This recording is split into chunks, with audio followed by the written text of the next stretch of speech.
ज्योतिषपीठ के शंकराचार्य स्वामी अभिमुक्तेश्वरानंद ने बागेश्वर धाम के पीठाधीश्वर पंडित धीरेन्द्र कृष्ण शास्त्री पर कटाक्ष करते हुए कहा कि जो व्यक्ति हिंदू राष्ट्र बनाने की बात कर रहा था, अब वह हिंदू गांव बना रहा है। उन्होंने जबलपुर में प्रेस कॉन्फ्रेंस के दौरान प्रधानमंत्री नरेंद्र मोदी से शास्त्री की मुलाकात का भी जिक्र किया और सवाल उठाया कि मुलाकात के बाद ऐसा क्या हुआ कि हिंदू राष्ट्र की जगह हिंदू गाँव की बात होने लगी।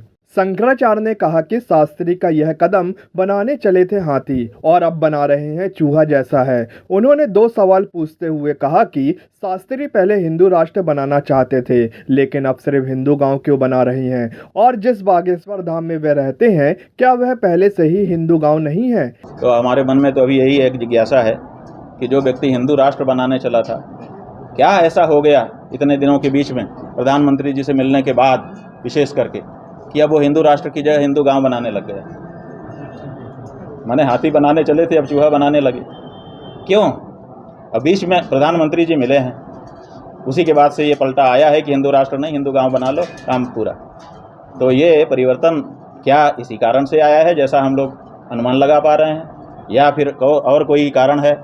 ये बात तो पूछी जानी चाहिए। आप लोग तो पूछोगे नहीं उनसे, हमसे तो पूछ लेते हैं। उनसे पूछना चाहिए कि दो बात सवाल का जवाब दीजिए महाराज जी। एक, आप हिंदू राष्ट्र बनाने चले थे, हिंदू गांव बनाने क्यों चले गए? एक। दूसरे, जिस गांव में आप रह रहे हैं, जिस गांव में आपके बाबा बागेश्वर हैं, बागेश्वर धाम जिसको कहा जा रहा है, क्या वो हिंदू गांव नहीं है? अगर वो हिंदू गांव नहीं है तभी तो आपको हिंदू गांव बनाने की अलग से ज़रूरत पड़ रही है।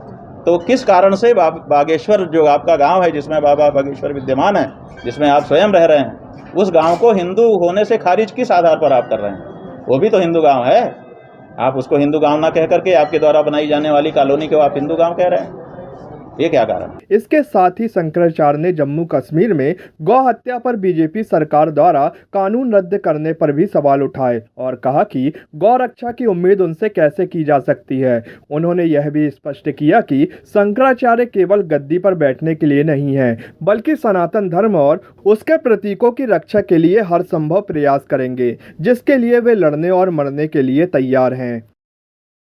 केवल सरकारों पर भरोसा करके इतने दिन से हम लोग चुप हैं, हिंदू चुप है।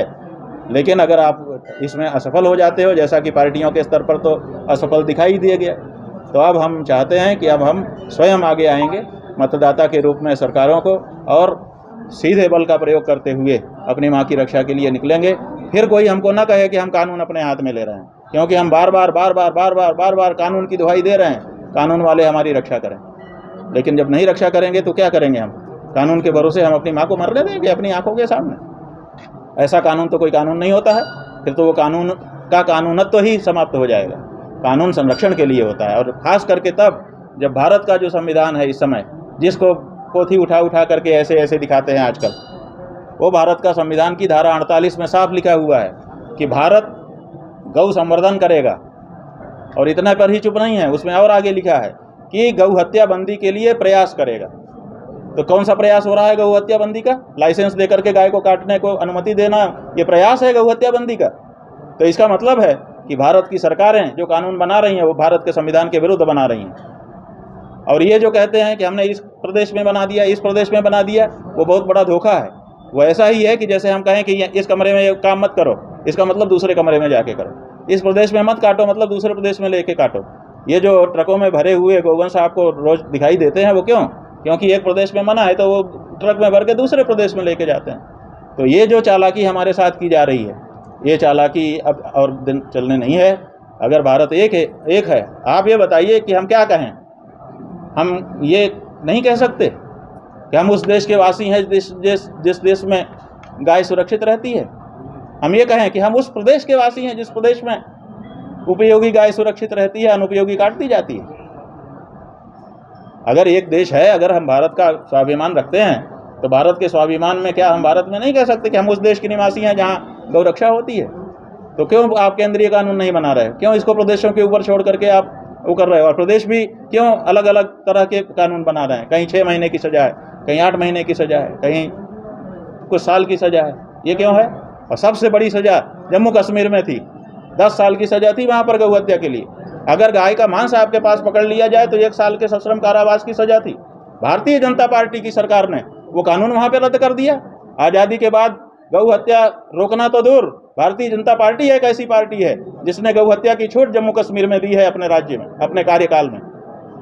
तो ऐसी परिस्थिति में हम कैसे कहें कि गौ रक्षा इनके द्वारा होगी या किसी के द्वारा होगी?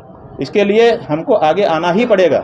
हम केवल गद्दी पे बैठने के लिए शंकराचार्य नहीं हैं, हम अपने सनातन धर्मियों के लिए उनकी भावनाओं के अनुरूप जो भी हमारे प्रतीक हैं उनके महिमा गरिमा की रक्षा के लिए हैं।